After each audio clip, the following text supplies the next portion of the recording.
The assertion that everything has changed following Donald Trump's return to the U.S. presidency, as noted by Prime Minister Keir Starmer, stands in contrast to observable policy continuity within the United Kingdom. Austerity measures persist, albeit under a Labour administration. Key economic objectives appear centered on mitigating potential U.S. tariffs and securing a trade arrangement with the Trump administration. Evidence of this orientation includes the potential abandonment of the digital services tax, a levy impacting U.S. technology firms, and the redirection of funds from domestic welfare programs towards increased defense expenditure, adjustments framed explicitly within the context of satisfying perceived U.S. demands. These actions occur alongside official projections, indicating rising poverty levels within the UK. Yet these attempts at alignment confront a documented operational characteristic of the current U.S. administration: its view of uncertainty as a deliberate instrument of policy, a weaponized unpredictability. Furthermore, its approach to international relations is described as purely transactional. The practical outcomes reflect this reality. The UK secured no unique exemption from the standard 10% tariff formula applied mechanistically to other large economies facing U.S. trade deficits, such as Brazil and Australia. Notably, different outcomes were achieved by Canada and Mexico following negotiations characterized as more direct and forthright. This divergence between the UK's conciliatory actions and the observed U.S. response highlights the inherent challenges in structuring reliable agreements with an administration that leverages unpredictability. The documented nature of this U.S. approach necessitates a pragmatic assessment of the risks involved in pursuing close alignment. This disconnect between policy adjustments aimed at placation and the actual outcomes received points towards the operational mechanics governing U.S. interactions. Policy appears driven by preset calculations rather than reciprocal gestures based on alignment efforts. The lack of preferential treatment for the UK, despite specific concessions like the potential removal of the digital services tax and defense spending increases funded partly by welfare cuts, underscores this transactional dynamic. Across the North Sea, however, a markedly different response to the shifting global landscape is unfolding. Germany, prompted by events questioning the reliability of long-standing security arrangements and the impact of U.S. economic actions, is initiating a profound strategic reorientation.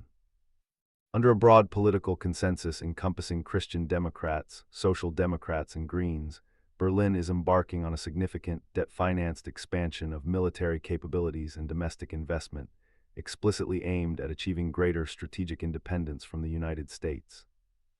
This involves borrowing and spending on a scale comparable to historic national projects like reunification and the Marshall Plan. A fundamental shift away from decades of fiscal conservatism. This German recalibration towards strategic autonomy, driven by a perception of U.S. unreliability and the need to bolster its own position, stands in stark contrast to the UK trajectory. While Berlin responds to U.S. unpredictability and tariffs by seeking greater independence and investing heavily, London appears to double down on austerity internally while pursuing closer alignment externally. Sacrificing potential revenue streams and redirecting funds towards defense in the hope of securing favor from Washington. The result is divergence, one major European power actively seeking distance, the other seemingly intensifying its reliance. Underlying structural factors within the UK economy, noted weaknesses in productivity, significant government debt, reliance on imports for essentials, institutional challenges, and the constraints following departure from the European Union, may contribute to this perceived lack of alternative options. Fostering an environment where appeasement seems the most viable path. This strategy, however, directly exposes the UK to the inherent risks associated with the documented U.S. approach. Reliance on cultivating close personal relationships as a mitigating factor appears insufficient when confronting an administration noted for treating interactions as purely transactional and employing uncertainty as a tool. The historical observation holds. Agreements or understandings reached personally offer little guarantee against abrupt policy reversals driven by domestic U.S. considerations or shifting calculations of advantage. A pledge made at one moment can be readily discarded by the next. Choosing close alignment under such conditions inherently invites policy instability and potential failure, regardless of diplomatic effort. While the perception of constrained choices might rationalize the UK's current stance of supplication, this overlooks the possibility that alternative strategies could exist, even amidst acknowledged economic fragilities. Indeed, market indicators and strategic analyses suggest potential futures diverging significantly from continued U.S. dominance. One such scenario posits a period of turbulence and moderated growth within the United States itself, triggered by the administration's disruption of established global economic structures, unpredictable tariff policies, and potential introduction of capital controls. Reports of capital seeking refuge outside the U.S. lend credence to this possibility. Conversely, this same projection envisions a Europe spurred by Germany's substantial investment drive, attracting that displaced capital, potentially leading to a normalization of relations with other economic centers like China and an acceleration of trade, alongside a stabilization, if not resolution, of conflicts such as the one in Ukraine. This represents a potential inversion of recent history, where U.S. economic performance was the primary engine for European prosperity. That established linkage appears fractured, potentially leading to a dynamic where European growth occurs independently of, or even in contrast to, trends across the Atlantic. Of course, such projections remain speculative at this stage. Significant hurdles confront the European project, including the fiscal pressures arising from ambitious rearmament and infrastructure goals, and the continent's capacity to withstand potentially high U.S. tariffs remains a critical variable. Nevertheless, the plausibility of an era where American exceptionalism in economic growth diminishes cannot be dismissed. Should such a shift materialize, the UK's current trajectory, tied closely to an unpredictable U.S. while diverging from a potentially resurgent continental bloc, risks placing it unfavorably within this reconfiguring geopolitical and economic landscape.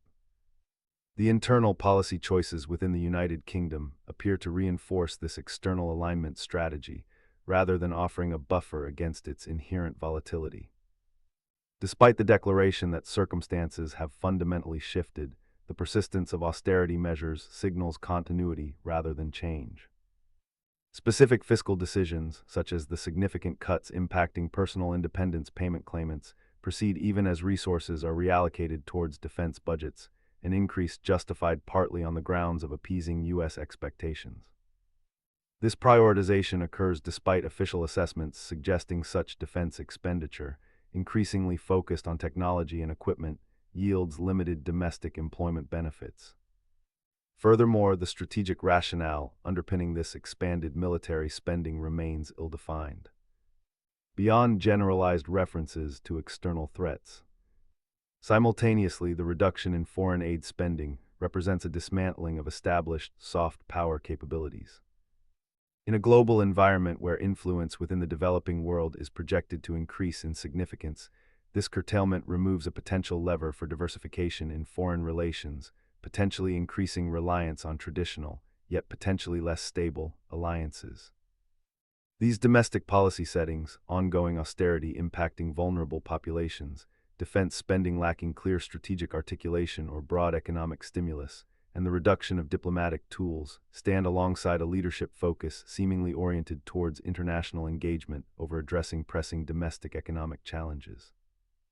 Challenges such as stagnant productivity and regional inequalities. This apparent preference for the global stage over domestic structural reform contrasts sharply with the notion that if everything has changed externally, then fundamental internal adjustments might also be warranted. Adjustments perhaps involving challenges to existing concentrations of wealth, reassessment of central bank policies, or a concerted effort towards geographically balanced investment, as is being debated within the UK itself. Ultimately, the convergence of these internal and external factors raises fundamental questions about the strategic posture of the United Kingdom in a genuinely altered global environment.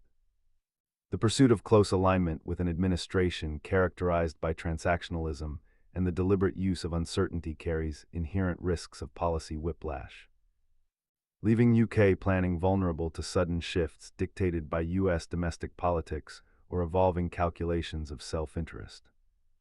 This contrasts sharply with the path being forged by major European partners like Germany, actively seeking strategic autonomy and potentially recalibrating relationships with other global powers.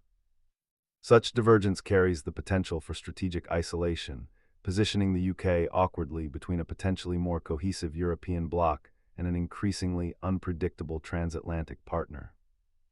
Furthermore, a foreign policy perceived internationally through the lens of supplication or national forelock tugging, as described in the source material, risks diminishing the UK's credibility and influence, particularly with nations in the global south whose relative importance is widely projected to grow. The allocation of significant national resources, foregoing tax revenues, diverting funds from welfare to defense without a clearly articulated strategic plan or significant job creation, represents a substantial investment in securing favor from Washington. Yet the evidence presented indicates this investment has yielded minimal unique advantage thus far, raising questions about the efficiency and strategic soundness of prioritizing appeasement over addressing deep-seated domestic economic weaknesses or cultivating alternative diplomatic avenues, especially when the reliability of the intended beneficiary remains fundamentally uncertain. The assertion that everything has changed demands scrutiny not only of external relationships, but also of the internal assumptions and policy choices that shape the national response. Therefore, the operational reality confronting the United Kingdom involves navigating a relationship with a United States administration documented as employing transactional methods and strategic uncertainty, while simultaneously witnessing key European allies embark on paths toward greater autonomy. The current UK strategy, characterized by alignment efforts and domestic policies that reinforce this dependency rather than mitigate its risks, yields observable outcomes such as limited reciprocal benefits and a growing divergence from continental strategic shifts. This trajectory places the nation in a position highly sensitive to the volatility inherent in U.S. policymaking, potentially isolating it between major geopolitical blocs and exposing its underlying economic vulnerabilities without demonstrably securing preferential treatment or long-term stability in return. The confluence of external unpredictability and internal policy continuity defines the UK's current strategic predicament within a genuinely reordering global landscape. Thanks so much for watching. If you enjoyed this analysis, and be sure to give it a thumbs up and hit that subscribe button for more geopolitical insights like this. I love hearing your thoughts, so drop a comment below and let's keep the conversation going. Share this video with anyone interested in deeper perspectives on current events. Until next time, stay informed and think critically. Thank you.